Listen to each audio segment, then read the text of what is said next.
நீங்கள் நம்ம சேனலுக்கு விளம்பரம் கொடுக்க விருப்பப்பட்டீங்கன்னா 94493594 இந்த நம்பருக்கு காண்டாக்ட் பண்ணுங்க. தலைவனுடைய முகத்தை பாருங்கப்பா. முதல்ல எங்க தலைவனின் சிரிப்பை பாருங்க. எங்க தலைவனின் முகமும் எங்க தலைவனின் சிரிப்பு தான் எங்களுக்கான ஆயுதம், எங்களுக்கான அடையாளம். தமிழக வெற்றி கழகத்தின் 2ஆம் ஆண்டு தொடக்க விழா ரொம்ப சீரும் சிறப்புமாக நடந்து முடிஞ்சிருக்கு. இதில் விஜய் என்ன பேசியிருக்காரு அப்படிங்கிறது வீடியோவாக நம்ம பார்க்க போகிறோம்.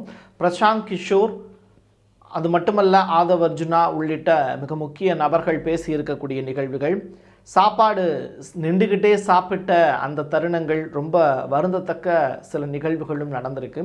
புதிய உறுப்பினர்களும் கட்சிக்குள்ளே சேர்ந்திருக்காங்க. அடுத்ததாக பெரிய மாற்றத்தை உருவாக்குவதற்காக பூத் கமிட்டி உள்ளிட்ட விஷயங்கள்லாம் செய்ய போகிறேன் அப்படின்னு விஜய் சொல்லியிருக்கக்கூடிய அந்த நிகழ்வுகள் எல்லாத்தையும் சேர்த்து வச்சு பேசிடலாம். வாங்க பார்க்கலாம் உறவுகளே. தாவேகாவினுடைய 2ஆம் வருட தொடக்க விழா சோஷியல் மீடியாவுக்குள்ளேயே முடங்கி போகுமா? அரசியல் களத்தைக்குள் அவங்க ஆளுமை செலுத்துவார்களா? வாங்க பார்க்கலாம். இது பிரசாத் சிக்னேச்சர். ஆண்களின் முழு சக்தி, இல்லற வாழ்வின் புத்துணர்ச்சி, 85 வருட அனுபவம் கொண்டு பாரம்பரிய முறைப்படி தயாரிக்கப்பட்ட இந்த மூலிகை பொடி உங்கள் வாழ்விலும் மாற்றத்தை ஏற்படுத்தலாம். நரம்பு பலவீனம், நாட்பட்ட சுகர் போன்ற பிரச்சனைகளால் ஆண்களுக்கு ஏற்படும் பலவீனங்களுக்கு பிரத்யேகமாக தயாரிக்கப்பட்டது.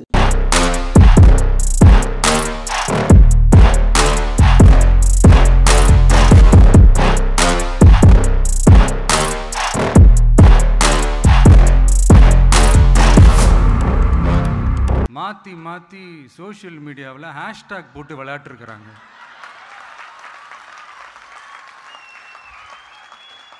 இங்கே என்ன நடந்துக்கிட்டு இருக்கு? அதாவது இவங்க 2 பேரும் அடிச்சுக்கிற மாதிரி அடிச்சுப்பாங்களாம். அதை நாங்கள் நம்பணுமா?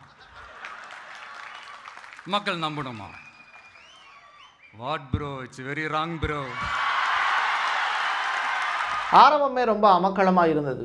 ஜோராக ஒவ்வொரு செய்தியாளர்களுமே இன்றைக்கி மதிய டிஃபன் என்ன அப்படின்னு சொல்லி முதல் நாளே அதற்குண்டான வீடியோக்களை போட ஆரம்பித்தாங்க.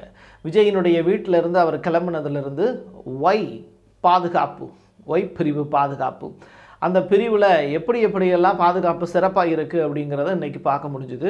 விஜயினுடைய வீட்டு வாசல்லையே நின்று ஒருத்தர் அரசு செய்யப்பட்டார். அவர் எதுக்காக அரசு செய்யப்பட்டார்னா, விஜயனுடைய வீட்டுக்குள்ளே அவர் தாக்குதல் நடத்துவதற்கு முயற்சி செய்தார் அப்படிங்கிற நிகழ்வுகள்லாம் தாண்டி இது எல்லாமே டிவி மீடியாக்கள் கேப்சர் பண்ண விஷயங்கள் தான்.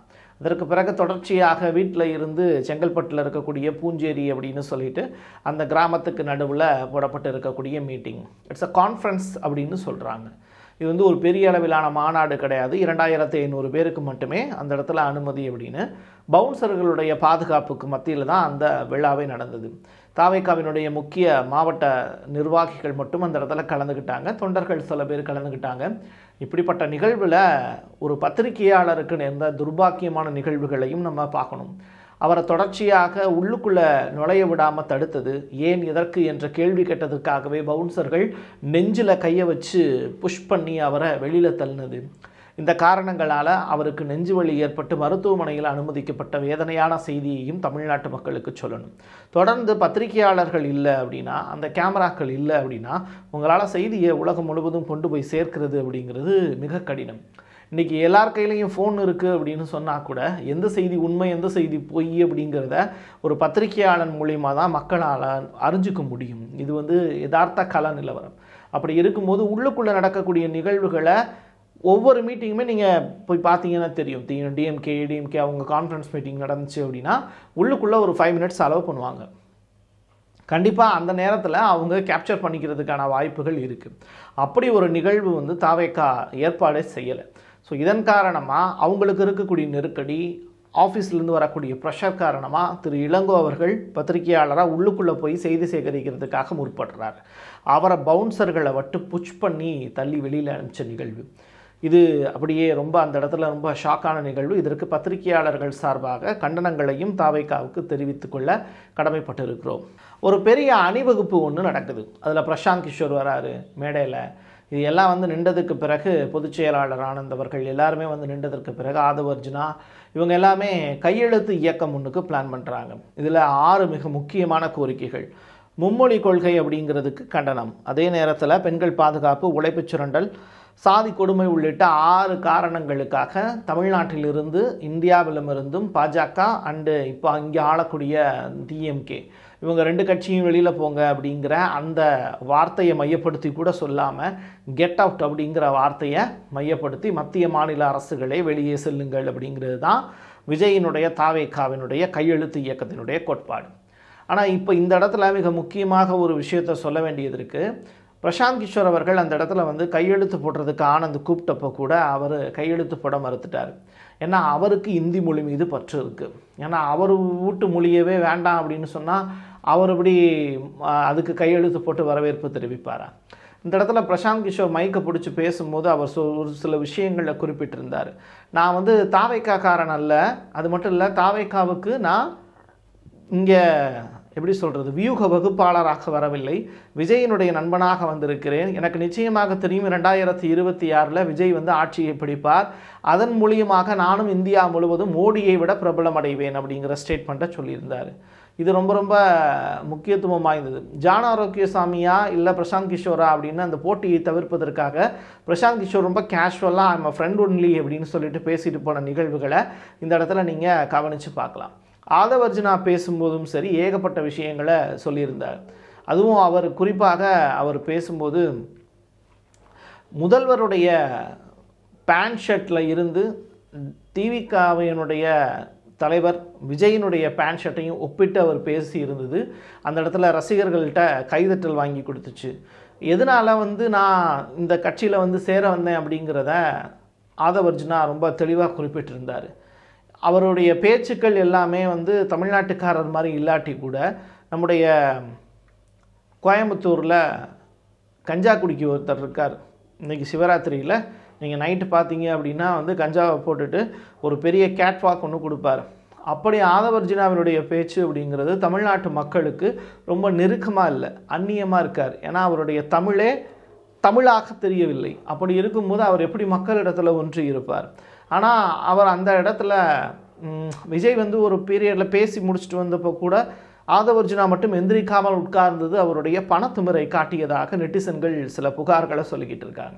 யாருக்கும் கட்டுக்கடங்காத காளையாக தொடர்ச்சியாக ஆதவ் அர்ஜுனா செயல்பட்டால் அவர் தாவேக்காவிலிருந்தும் அப்புறப்படுத்தப்படுவார் அப்படிங்கிறதுல மாற்று கருத்து இருக்க முடியாது. இருந்தாலும் திருமாவளவனுடைய நெருங்கிய பாசத்திற்குரிய சகோதரராக அவர் வலம் வருவது அவருக்கான அந்த இடத்தை வந்து தொடர்ச்சியாக கொடுத்துக்கிட்டே இருக்குது. இது ஒரு பக்கம். அடுத்து மைக்கை பிடிச்ச பிரசாந்த் கிஷோர் இங்கிலீஷ்லேயே பேசிகிட்டே இருந்தார். பேசிகிட்டே முடிச்சுட்டு கடைசியில் விஜய்க்கான வாழ்த்துக்கள் சொல்லிவிட்டு உக்காந்தார். அடுத்த முறை நான் தமிழ்நாட்டுக்கு வரும்போது விஜய் வந்து முதல்வர் சீட்டில் உட்காந்துருப்பார், அப்போது நான் நிச்சயமாக தமிழில் பேசுவேன் அப்படிங்கிற வார்த்தையும் சொல்லியிருந்தார். அவர் மேடையில் அவர் விஜய்ங்கிற வார்த்தை சொல்லும்போது மட்டும்தான் தாவேகா தலைவர்கள் தொண்டர்கள் வந்து கைதட்டின காட்சிகளையும் பார்க்க முடிஞ்சுது. தொடர்ச்சியாக தாவேகாவினுடைய கட்சிக்கு வந்து காளியம்மானவர்கள் வரப்போகிறாங்க. நாதாக்காவினுடைய மிக முக்கியமான மகளிர் பாசையினுடைய ஒழுங்கிணைப்பாளர் காளியம்மானவர்கள் அந்த கட்சியை விட்டு வெளியேறி இப்போது தாவேகாவில் ஜாயின் பண்ண போகிறாங்க அப்படிங்கிற தகவல் வெளியாக இருக்குது. ஆனால் விஜய் வந்து மைக்கை பிடிச்சி பேசும்போது தொண்டர்களை பற்றி பெரிய அளவில் பேசாமல் பேச ஆரம்பிக்கும் போதே பிரசாந்த் கிஷோரை தான் ஃபஸ்ட்டு வாழ்த்து பேசினார். ஃபஸ்ட்டு இங்கிலீஷில் தான் பேச ஆரம்பித்தார், அதற்கு பிறகு தான் தமிழ்லையே பேச தொடங்கினார். பாசிசமும் பாயாசமும் எங்கள் மும்மொழி கொள்கையை வச்சு ஹேஷ்டாக் போட்டு விளையாண்டுக்கிட்டு இருக்காங்க அப்படின்னு அவர் பேசினது வந்து ரொம்ப ரசிக்கக்கூடிய வகையில் இல்லை. காரணம் என்ன அப்படின்னா அவர் ஸ்ட்ரெயிட்டாகவே பாஜக டிஎம்கே அப்படின்னு சொல்ல ஏன் மறுக்கிறாரு அப்படிங்கிற ஒரு விஷயம் இந்த இடத்துல பெரிய கொஸ்டின் மார்க்காக இருக்குது. நீங்கள் யார் உங்களுடைய எதிரிகள் அப்படிங்கிறதையும் தமிழ்நாட்டு மக்களுக்கான எதிரிகள் யார் அப்படிங்கிறத அடையாளப்படுத்துகிறதே உங்களுக்கு வந்து பேரை சொல்கிறதுக்கே முடியலை அப்படின்னா நீங்கள் எப்படி வந்து ஒரு கட்சியை வழிநடத்துவதற்கு தயாராகி கொண்டு இருக்கிறீர்கள் அப்படிங்கிறத யோசிச்சு பார்க்கணும். கட்சி ஆரம்பித்து 1 வருஷம் ஆகி 2வது வருட தொடக்க விழாவில் கூட எதிரிகளினுடைய பெயரை சொல்வதற்கு விஜய் அஞ்சுகிறாரா அப்படிங்கிற கேள்வியும் கேட்டிருக்காங்க. பூத் கமிட்டி மாநாடு விரைவாக நடத்தப்படும் அப்படிங்கிற ஒரு விஷயம். ஏன்னா தமிழ்நாட்டில் 69,000க்கும் மேற்பட்ட பூத் கமிட்டிகள் வந்து அமைக்க வேண்டிய தேவைகள் இருக்குது. அதெல்லாம் செஞ்சு முடிக்க வேண்டியது தாவேகாவினுடைய பெரிய கடமை. அதை செஞ்சு முடித்தோம் அப்படின்னாலே எங்களுடைய கட்சி எவ்வளவு பெரிய கட்சிங்கிறத மக்கள் அறிஞ்சுப்பாங்க அப்படின்னு சொல்லியிருந்தார். தமிழ்நாடு முழுவதும் மாவட்ட நிர்வாகிகள் தேர்ந்தெடுத்திருக்கோம், அவங்க எல்லாமே இளைஞர்களாகவே இருக்காங்க அப்படின்னு சொல்லியிருந்தார். இளைஞர்களாக இருக்கிறதுல எங்களுக்கு மகிழ்ச்சி, உங்களுக்கு என்ன கஷ்டம்? அண்ணா கட்சியை ஆரம்பித்த போதும் அப்படி தான் இருந்தது. எம்ஜிஆர் கட்சியை ஆரம்பித்தப்பையும் ஆடி ஏடிஎம்கே அப்படி தான் இருந்தாங்க. அப்படி இருக்கும்போது தாவேக்காவிலையும் இளைஞர்கள் இருக்கிறதுல என்ன தவறு அப்படின்னு பேசியிருந்தார். நான் பேசுவது மக்களுக்கு நெருக்கமாக இருக்கிறது, அவர்களுடைய நெஞ்சுக்கு மிகவும் நெருக்கமாக நான் இருக்கிறேன் அப்படிங்கிறது தான் இன்றைக்கி இருக்கக்கூடிய ஆளும் கட்சிக்கு இருக்கக்கூடிய மிகப்பெரிய பிரச்சனை. யார் யாரை எப்போ எதிர்ப்பா எப்போ ஆதரவுப்பா அப்படின்னு சொல்லிட்டு அரசியலில் தெரியவே தெரியாது. ஸோ அரசியலில் நிரந்தர நண்பனும் கிடையாது, எதிரியும் கிடையாது அப்படிங்கிற ஸ்டேட்மெண்ட்டை மறுபடியும் ஒரு தடவை நினைவுபடுத்தியிருக்கார். ஸோ 1967லையும் 77லையும் தமிழ்நாட்டில் மிகப்பெரிய அரசியல் மாற்றம் நடந்தது. அப்படிப்பட்ட மாற்றம் அப்படிங்கிறது 2024லையும் நிச்சயமாக நடக்கும், அதை தாவேக்கா நடத்தி காட்டும் அப்படிங்கிற ஸ்டேட்மெண்ட்டை சொல்லியிருந்தார். ஸோ இது எல்லாமே இந்த தாவேக்காவினுடைய 2வது ஆண்டு தொடக்க விழாவில் நடந்த சிறப்பம்சங்கள். கடைசியாக சாப்பாடு அப்படின்னு சொல்லி ரொம்ப முக்கியமான விஷயம் விருந்தோம்பல் அப்படிங்கிறது, அதில் நின்றுக்கிட்டே எல்லாரும் சாப்பிட்ட நிகழ்வுகள் ரொம்ப வருந்தத்தக்கதாக இருந்தது. எல்லாத்துக்கும் இலை போட்டிருக்காங்க, இலை போட்ட இடத்துல சேர் போடல, சேர் போடாமல் எல்லாருமே நின்றுக்கிட்டே சாப்பிட்டது ரொம்ப ரொம்ப பெரிய அளவில் மனதை உருக்கக்கூடிய நிகழ்வுகளாக இருந்தது. உட்காந்து சாப்பிட்றதுக்கு இடம் இல்லை, தண்ணி இல்லாமல் இருந்தது. இது எல்லாமே தாவேக்கா தொண்டர்கள் ரொம்ப முகம் சொல்லிக்கக்கூடிய அளவில் இருந்தது அப்படின்னு சொல்கிறாங்க. பெண்களுக்கான பாத்ரூம் வசதி கூட அந்த இடத்துல இல்லாமல் இருந்தது. பெண்கள் முகம் சுழிச்சுக்கிட்டே வெளியில் ஓடி வந்தது எல்லாமே அங்கே இருக்கக்கூடிய கட்சி தொண்டர்கள் மூலியமாக அறிய முடியுது. எல்லா ஈவெண்ட்டுமே சிறப்பாக ஒவ்வொருத்தரும் செஞ்சிட முடியாது. அட்மினிஸ்ட்ரேஷனில் சின்ன சின்ன குறைபாடுகள் இருக்கும் அப்படிங்கிறது யதார்த்தமான விஷயம்தான். அதுவும் பெரிய அளவிலான கான்ஃபரன்ஸ் அப்படின்னு நடக்கும்போது, அதுவும் கட்சி நடத்தக்கூடிய மீட்டிங்கில் இந்த மாதிரியான சின்ன சின்ன குளறுபடிகள் நடக்கத்தான் செய்யும்.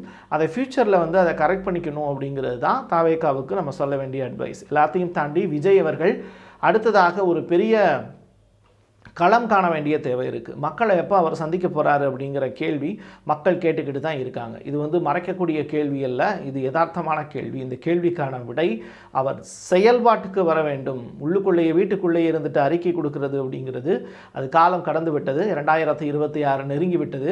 ஸோ இன்னமும் நீங்கள் சோஷியல் மீடியாவை மட்டுமே நம்பி இருக்காதீங்க. தமிழ்நாட்டில் திண்ணைகள் வாரியாக போய் மக்களை சந்திக்க வேண்டிய தேவை உங்களுக்கு இருக்கிறது அப்படிங்கிறத நினைவுபடுத்தி நிறைவு செய்கிறேன். என் கையெழுத்து என் மக்களுக்கான உறவுகளே. மீண்டும் ஒரு பதிவில் சந்திக்கலாம். நன்றி, வணக்கம்.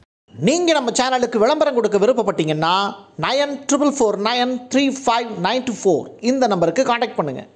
ஆண்களுக்கு சக்தியை அதிகரிக்கும் மூலிகைகளை தேர்ந்தெடுத்து நேர்த்தியான முறையில் தயாரிக்கப்பட்டது ஊட்டி நேச்சுரல் பவுடர். மூலிகைகளில் அனுபவம் கொண்ட டாக்டரால் உருவாக்கப்பட்டது. நேரில் வருபவர்களுக்கு மருத்துவ ஆலோசனை வழங்கப்படும். கொரியர் மூலமாகவும் பெற்றுக்கொள்ளலாம். தமிழ்நாட்டிற்குள் கேஷ் ஆன் டெலிவரி வசதியும் உண்டு.